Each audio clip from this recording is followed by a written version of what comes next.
Welcome to Bird Dog Politics. I'm BDP. Today's episode is a contrast in priorities. Top news of the day, of course, is the deadly flood in Texas from the Guadalupe River. There are 111 dead, at least, 160 missing, at least. Terrible tragedy. The river rose really quickly at 4 in the morning. But in terms of warnings for citizens, this is all part of what Republicans want for us. We've got a Republican president, Republican Senate, Republican House, Republican, very conservative Supreme Court majority. And so this is what we get because this is what Republicans want. There are 6 vacancies at the National Weather Service in Kerr County because, of course, it was the goal of President Trump to fire a whole bunch of career experts, those who went into government, who went into public service, instead of chasing money to help Americans. So there are 6 vacancies at the National Weather Service in Kerr County. Governor Abbott says, I don't know anything about that. Excuse me, Governor, that's your entire job. We need you to keep Texans safe. Why did you go into public service if it's not to keep your constituents safe? Money and power? Shame on you. Lawrence O'Donnell reports that this area is called Flash Flood Alley. This is not anything new. In fact, in 1987, they applied for a warning system, and President Ronald Reagan, another Republican administration, said, no, sounds expensive. We don't care to do that. Do it yourself, Texas. And Texas said, well, that's expensive. How could we possibly do that? We can't afford that.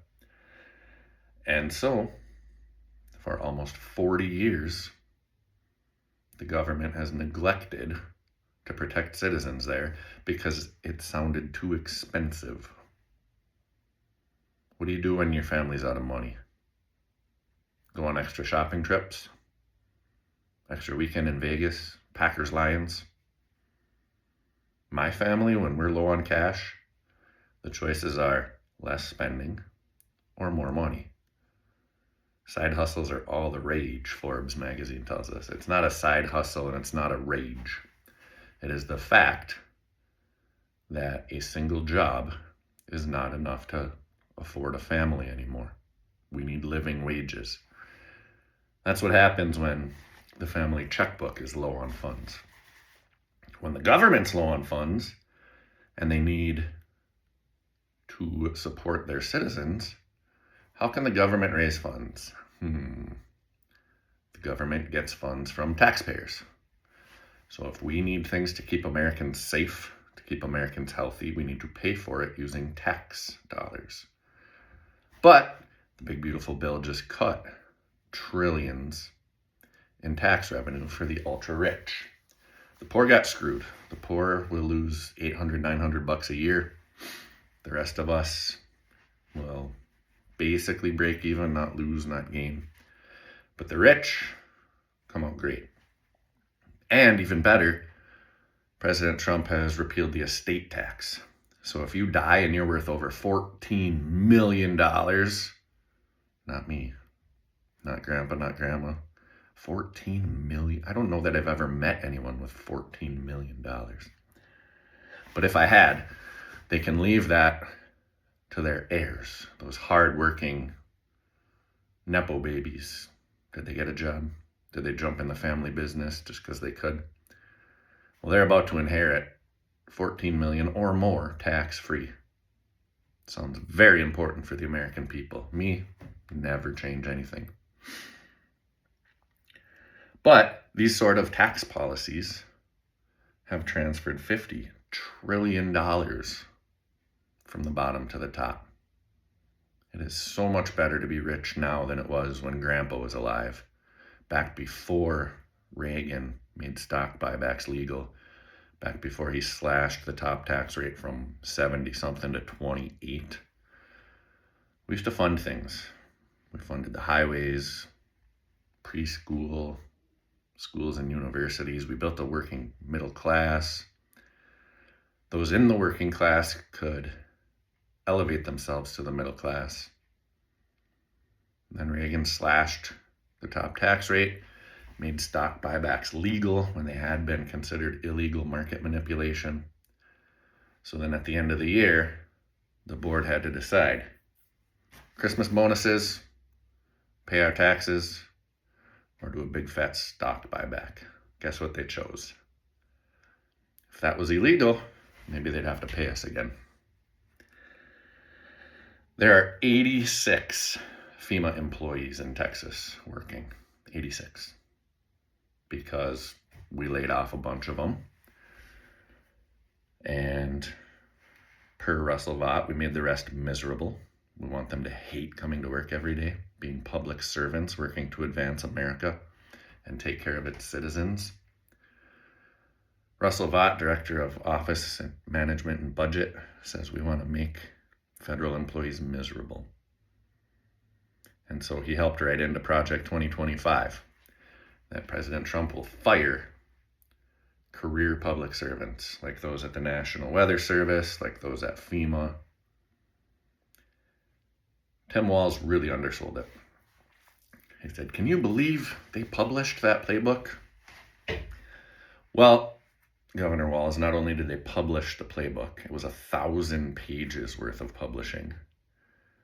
They also created a LinkedIn for MAGAs so that after they fired these experts, any old dipshit could apply for a job. They were hoping that dipshits would apply for that job.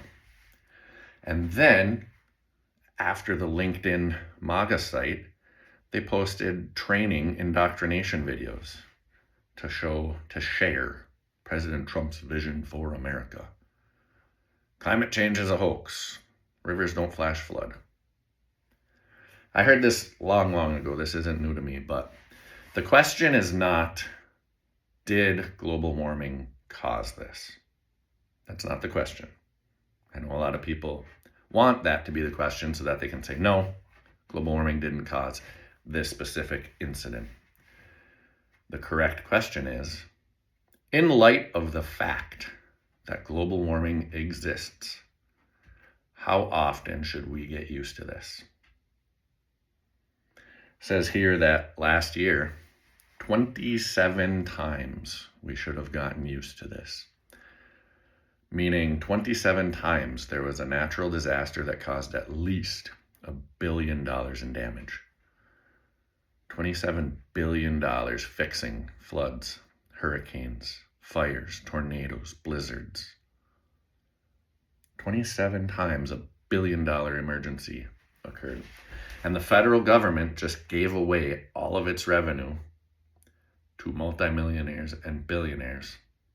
So there's no money to recover. There's no money to repair. There's no money to pay the hardworking guys who go down to disaster zones to help clean up efforts. I know a guy that drives down south every time there's a hurricane, helps start cleaning up. It's his call. We don't want to pay for that anymore. We want states to have to deal with that. We don't have money. The United States government is running up the deficit by an extra $3 trillion. There's no money. Even though we're cutting Medicaid, even though we're cutting food stamps, even though we're cutting programs to help American citizens and international citizens, we stopped feeding the starving. We stopped offering medicines and vaccines to developing nations. There's no money, so we can't afford to do that. On the flip side, here's the things we cannot afford. Here's what we can afford. MacArthur Park, Los Angeles, 2 days ago now. 90-something ICE agents all decked out in their face masks, unidentifiable. 17 Hummers, 4 tactical vehicles. Sorry, Heather, I don't know what that refers to, but is that a souped up Hummer with a gun on the top? I don't know. I saw horseback. They just invaded MacArthur Park in Los Angeles until Mayor Bass came in and said, "Get the hell out of here." And the chief said, "We don't listen to Mayor Bass. We do what we want." How's that for states' rights? How's that for smaller government? So we've got no money to clean up. We've got no money to search for 160 missing people in Texas. But we have all kinds of money for these fat white boys to play dress up, have a dress parade through a park, and make 0 arrests. All for show, just like that stupid parade. Why are our priorities so out of whack? We really could be making this the greatest country in the world, but all we're funding is a police state. We're letting people starve, we're letting people get sick, and we're saying there's no money to solve any problems. There used to be a problem solvers caucus in Congress. No surprise, 85% of congressmen are not in it. I would assume that Congressman Bergman is not a problem solver. I mean, not in the problem solvers caucus. But it's kind of my goal, my dream, my fantasy that someday Bird Dog Politics gets so big that I can interview members of the problem solvers caucus and ask what they're doing, how they're working, if they can help. Because as people starve, as people get sick, as people run out of money in their own checkbooks, people get stressed, people get angry. It's almost Paycheck Friday in this house. 2 more days. Got about $160 sitting in the checkbook. I already know I'm going to get hit with a $2 fee because I need to keep $200 in at all times. So 160 becomes 158. You ever wonder about that? You bounce a check, so they charge you $35. Now you're in the hole for your check and you're in the hole 35 more bucks.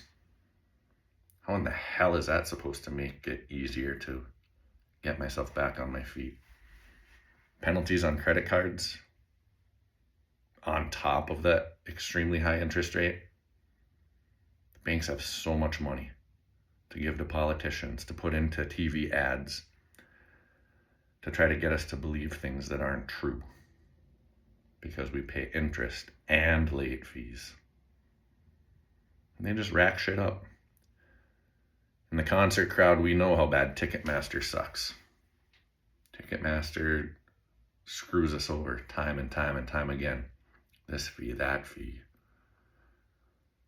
Until a $40 concert ticket, something like $63. Sorry, Seven Dust. Maybe I can't make it this time. Sorry, Nothing More. No, I don't miss Nothing More. I will not miss Nothing More. But they're not coming around right now, so I can be home. Summer of Loud hits the Epic Center this weekend, and oh my gosh, do I wish I was there. Sorry, I prevail. You guys are the best, but it's not in the budget right now. And I got a baby girl due in the next 3 weeks, so can't leave mama at home. But the baby's room is ready. Mom's ready, dad's ready, the truck is ready. Everything but the checkbook is ready.